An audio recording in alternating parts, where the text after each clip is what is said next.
Last Halloween, something knocked on my door, and I've never slept the same since. My name's Melissa, and I've always loved the holiday.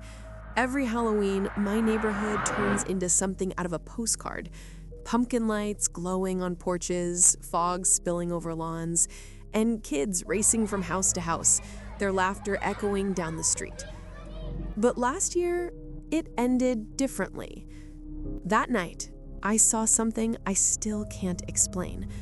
Something that didn't belong to this world. And if what I saw was real, they'll be back this Halloween. It was October 31st, just after 10:30 p.m. The crowds had thinned out, the laughter fading into the distance. I'd spent the night handing out candy while my roommates went to a party. It felt peaceful as the last porch lights on our street started going dark. The jack-o'-lanterns flickered softly on my porch as I turned off the main light, my signal that trick-or-treating was done. Then came the knock. It wasn't the kind of knock you hear from excited kids. It was slow, heavy. 3 deliberate knocks that echoed through the quiet. I hesitated, maybe some teenagers pulling a prank, but when I looked through the peephole, I saw 2 kids standing on my porch, a boy and a girl. No costumes, no candy bags. Just standing there, not moving, not even blinking. I opened the door halfway and asked, "Hey, are you 2 lost?" The boy's voice was calm, polite, almost too calm. "Ma'am, may we come in?" Something about the way he said it didn't sound like a question. The girl took a step forward, her eyes still fixed on me. "Please," she said softly, "it's cold out here." I started to reach for the handle, but something deep in my gut whispered, "Don't." That's when I noticed their clothes. Strange, outdated. The boy wore a button shirt and suspenders, and the girl's dress looked like it was from another century. No jackets, no shoes, and their skin was pale, almost gray under the porch light. I asked, "Where are your parents?" Neither of them answered. The porch light flickered, once, twice, and that's when I saw it. Their eyes, completely black. No whites, no pupils, just endless black. I stumbled back and slammed the door. My heart was pounding so hard it hurt. For a few seconds, everything went silent, and then the boy spoke again, his voice muffled but perfectly clear. "We can't come in unless you invite us." I froze. I hadn't said a word. Then the girl whispered, "Please, we need to come inside." Her tone wasn't pleading anymore. It was demanding. I backed away from the door, still shaking.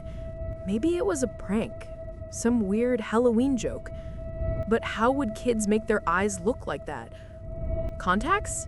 Makeup? I grabbed my phone, ready to call 911, then hesitated.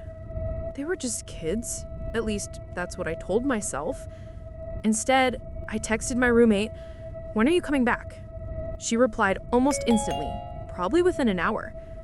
For some reason, that didn't make me feel safer. Before I could respond, I heard it again. 3 slow knocks.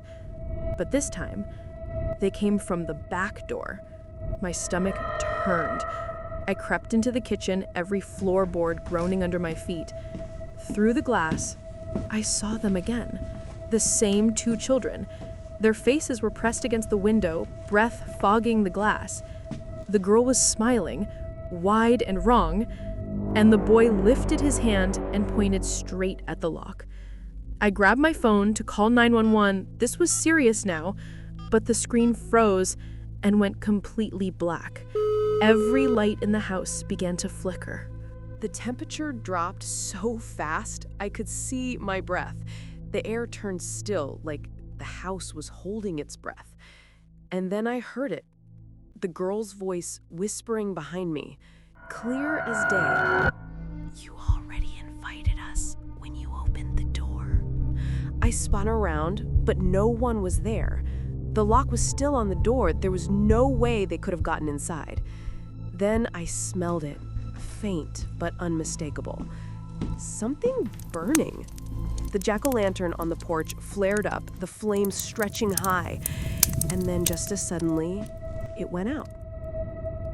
I ran from window to window, checking every lock, every handle. No one was inside, at least that's what I told myself.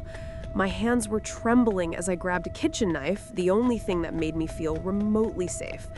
Then I ran to my bedroom, slammed the door, and crawled under the bed. For what felt like hours, I listened. Soft knocks, moving slowly from room to room, like someone gently tapping on the walls, searching. Then, silence. When I finally opened my eyes again, sunlight was spilling through the blinds. The house was quiet. Too quiet. I walked to the front door. Carved into the wood, in long, uneven letters, were 3 words: "Let us in." I moved out soon after. My roommate thought I was crazy. Maybe I was, but I wasn't staying in that house after what happened. Now, every Halloween night, right around 10:30, I still hear 3 slow knocks on my new front door. And no matter what, I'll never open it again. And last night, I swear I heard it again.